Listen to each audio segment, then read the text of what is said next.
जैसे जैसे तरबूजा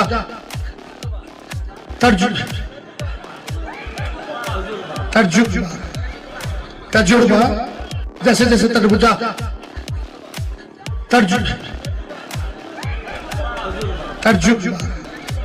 तजुर्बा। जब राम मंदिर का निर्माण हो रहा था तो तेजस्वी यादव जी अस्पताल ढूंढ रहे थे और उस समय बिहार के वो स्वास्थ्य मंत्री थे और बिहार में ही उनको अच्छा अस्पताल नहीं दिख रहा था।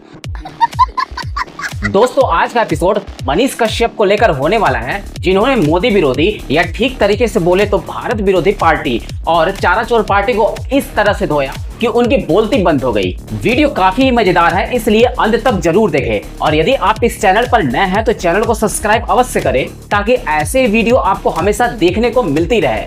वीडियो थोड़ा भी पसंद आए तो लाइक जरूर करें और अपने दोस्तों के साथ शेयर करना बिल्कुल भी ना भूलें। तो हेलो दोस्तों, मैं Abhay Nagvanshi, change your love, zero से हीरो तक में आपका स्वागत है।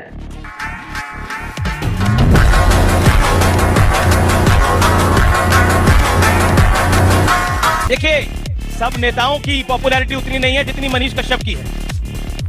देखिए, ये ताकत है नए भारत की।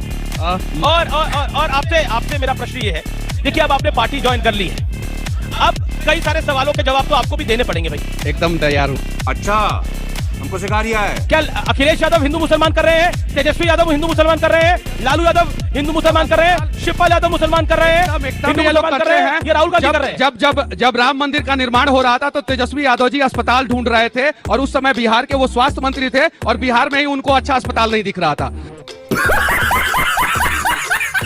जरा सोचिए, अखिलेश यादव जी को आना चाहिए था, राम मंदिर का निर्माण हो रहा था, निर्माण हुआ, शिलान्यास हुआ, सब कुछ हुआ, वहां पे अखिलेश यादव जी को आना चाहिए था, नहीं आए। तो ये विपक्ष जो है तुष्टीकरण की राजनीति करती है और क्लास में जो सबसे फेलियर बच्चा होता है, गलती कर देने के बाद जो है रोना शुरू कर देता है कि सर मुझे माफ कर दीजिए, सर मुझे माफ कर दीजिए। हर बार क्लास पे क्यों अटक जाते हैं आप? क्लास फेल पे क्यों अटक जाते हैं हर बार? देखिए, ये सच्चाई है कि बिहार में अगर इन लोगों की सरकार आ गई और 9वीं क्लास से ज्यादा आप पढ़ लिए तो आपको जेल में डाल दिया जाएगा। इन लोगों की सच्चाई है। अभी बदत है भाई, अभी बदत है। जैसे जैसे तरबूजा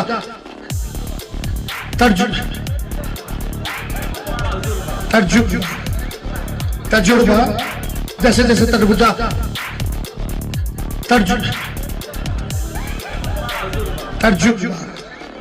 तजुर्बा।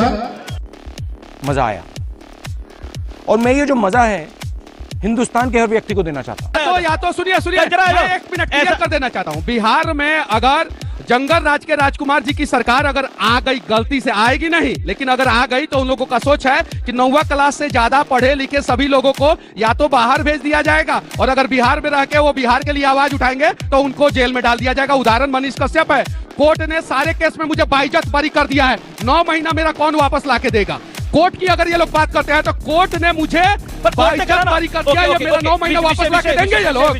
बताइए, कोर्ट ने मुझे बाइज्जत बरी किया है। भाषण से तो कतई नहीं लग रहा कि ये बिहार का विकास चाहते हैं। हम लगातार मांग कर रहे हैं कि बिहार के गया में और मोतिहारी में सेंट्रल यूनिवर्सिटी बनाई जाए। 10 साल से प्रधानमंत्री नरेंद्र मोदी बन चुकी है। दरभंगा चालू है। दरभंगा 1 मिनट, मोबाइल में सर्च मारिए, गया और मोतिहारी में सेंट्रल यूनिवर्सिटी चालू हो गया है। मैडम जी, नहीं पता है कि पटना घर जाके पढ़ाई कीजिए और पढ़ाई करने के बाद यहाँ पे आइए। अभी जी भाई 8वां तक तो अभी नहीं है ना। अभी जी मैं धरने पर बैठ जाऊंगी, इनको चुप करा दीजिए हमारे बीच में। चुप है। बढ़िया दीदी, बैठ जाओ, धरने पे बैठ जाओ। अरे नहीं, कम से कम एक बार बता तो देते कि हम नहीं रहना चाहते यार। इस बार तो आपने कुछ कहा भी नहीं। बैठ जाऊंगी मैं। ये तानाशाही चल रही है, इनके प्रधानमंत्री भी तानाशाही करते हैं, उसी का अंश दिख रहा है यहाँ पर। संविधान का हत्या करने वाले हत्यारे लोग जो हैं वो आज संविधान की दुहाई दे रहे हैं और जब हम उसको कोट कर देंगे तो कहेंगे कि हम धरना पे बैठ जा रहे हैं। कुछ फैक्ट्स पे बात कर लेते हैं। तो क्या फैक्ट्स पे बात करती है, इसलिए मैं आपसे प्रश्न पूछ रहा हूँ। डॉक्टर मनमोहन सिंह ने 2009 में क्या कहा? अल्पसंख्यक और विशेषकर मुस्लिम अल्पसंख्यक अगर वो गरीब है तो संसाधनों पर उनका पहला दावा है। अगर मैं नहीं जानता इनकी जाति क्या है, ये गरीब है या पीछे कोई गरीब है, उनका संसाधनों में पहला क्यों नहीं है? मुसलमानों का क्यों है? क्या अगर इंडिया अलायंस की सरकार आएगी तो शेड्यूल कास्ट, शेड्यूल ट्राइब, जो बीजेपी का आरोप है, ओबीसी वर्ग सबका क्या इनका आरक्षण कम हो जाएगा और उसी में से मुस्लिम को आरक्षण दिया जाएगा? क्योंकि कर्नाटक मॉडल में हमने 4.5% आरक्षण ऐसे होते हुए देखा है। देखिए, प्रधानमंत्री नरेंद्र मोदी जी अपने कामों पर ना बोलकर अगर मनमोहन जी के उस बयान को तोड़ मरोड़ कर पेश करते हैं तो ये उनकी नाकामी है। अरे अपने भी तो 10 सालों को वादों को तो याद कर लीजिए, अपने पुराने वीडियो निकालिए तो आपको पता चलेगा आपने देश से क्या वादा किया था और आपने क्या पूरा किया है। अरे आप काम के आधार पर इस देश की 140 करोड़ आवाम है उसको आप संतुष्ट नहीं कर सकते, उससे उस आधार पर वोट नहीं मांग सकते, तो आप समझ लीजिए कि आप अभी हार चुके हैं। ईवीएम पे शक है या इस जनता पे शक है? नहीं, इस जनता पे ये तो कितने भोले भोले प्यारे प्यारे बच्चे बैठे हैं, पढ़े लिखे बच्चे बैठे हुए हैं, इन पर हम क्यों शक करेंगे? ये तो स्वतंत्र है अपने विचार को लेकर, इसको टपाएंगे। लेकिन 10 सेकंड और ये कहते करारा तमाचा लगा। अरे जब इलेक्टोरल बॉन्ड का पर्दाफाश हुआ और बोला गया कि ये गैर संवैधानिक है, तब आपको करारा तमाचा नहीं लगा था मोदी जी? क्यों गौरभाटिया जी? जवाब गौरभाटिया जी से ले लेंगे, लेकिन मनीष कश्यप को लगता है कि बीजेपी भी, तो क्या बीजेपी में नए नवेले आए हैं, बीजेपी भी हिंदू मुसलमान करती है, एक हाई क्रिएट करती है, तो किससे आपको पॉलिटिकल लाभ मिलता है? या सरासर गलत है। बीजेपी हिंदू मुसलमान नहीं करती है। जवाहरलाल नेहरू जब प्रधानमंत्री बने तो किस बेसिस पे प्रधानमंत्री बने, इन लोगों से पूछ लीजिए, फिर पता चल जाएगा कि देश का टुकड़ा जो है जवाहरलाल नेहरू के दौरान जो है क्यों हुआ। पहला चीज। दूसरा चीज, इन्होंने साफ किस बेसिस पे हुआ देश के टुकड़े? धर्म के आधार पर देश का टुकड़ा इन लोगों ने करा दिया। आजादी के बाद भारत और पाकिस्तान बना दिया। क्या बढ़िया था। सुनिए, जिस समय हमारे लोग आजादी की लड़ाई में, चाहे वो लोहिया जी हो, चाहे वो कर्पूरी जी हो, चाहे वो जो हो जेल में थे, उस समय इनके लोग क्या कर रहे थे भाई? माफीनामा लिख रहे थे अंग्रेजों को। लोग नहीं, मेरे दादाजी को कुछ नहीं मालूम है दिया के बारे में। इंदिरा गांधी जी ने मेडल दिया है, स्वतंत्रता सेनानी थे मेरे परदादा जी। इनको मैं दिखा दूं? सुनिए ना, मेरी दीदी, मेरी बहन, आप दिखा दीजिए, मैं भी दिखा देता हूँ। मेरे परदादा जी को इंदिरा गांधी ने 1972 में जो है 15 अगस्त के दिन जो है स्वतंत्रता सेनानी होने के नाते जो है तगमा दिया था, मेडल दिया था। इनके लोगों को मत कहिए। बोला गौरव भाटिया जी। अभी मजा आएगा ना भिड़ो। बीच में टोका ना जाए, मैं अपनी बात रख लेता हूँ। यहाँ 2 वंशवादी पार्टियां खड़ी हैं। आपको मैं बताता हूँ, ये कहते हैं उत्तर प्रदेश में 18 करोड़ मुसलमान हैं। 18 करोड़ मुसलमानों के लिए 4 प्रत्याशी दिए हैं और यादव परिवार 180 होंगे सदस्य, इससे ज्यादा तो नहीं होंगे। उनके 5 सदस्य, इन लोगों को मुंह से जो है दिक्कत है, क्या बोलते हैं खुद ही नहीं जानते, घर जाके रिवाइज करके आते हैं फिर भूल जाते हैं। अब मैं बोल रहा हूँ, बोलने दीजिए, सम्मान रहेगा, क्यों ऐसा कर रहे हैं? सुनिए, मेरा सवाल जनता का नहीं, वो दूसरा वाला पार्टी बात है, दूसरा वाला पार्टी बात है, तभी ऐसे बोल रहे हैं। गौरव भाटिया की बारी है। गौरव भाटिया, फिर कंचना यादव, फिर मनीष कश्यप। ओके, मैं अपनी 3 बातें रखना चाहता हूँ, जल्दी रख देता हूँ, जनता सहमत होगी।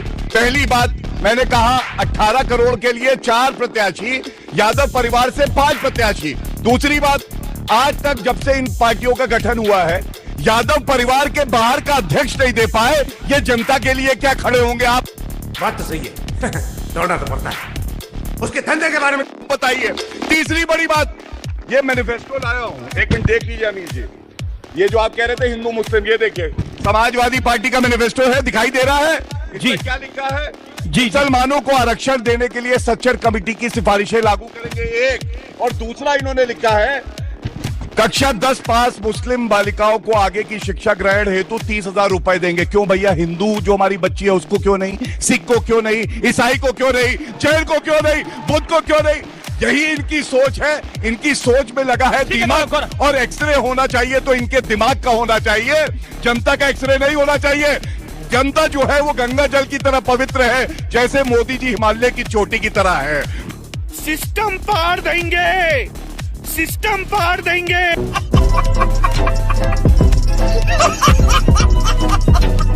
दोस्तों, तो कैसी लगी आज की वीडियो? हमें कमेंट बॉक्स में रिप्लाई करना बिल्कुल भी ना भूलें और जाते जाते वीडियो को लाइक, शेयर और चैनल को सब्सक्राइब अवश्य करें, ताकि ऐसे वीडियो आपको हमेशा देखने को मिलती रहे। तो मिलते हैं आने वाले नए वीडियो के साथ, तब तक के लिए जय हिंद, जय भारत, वंदे मातरम।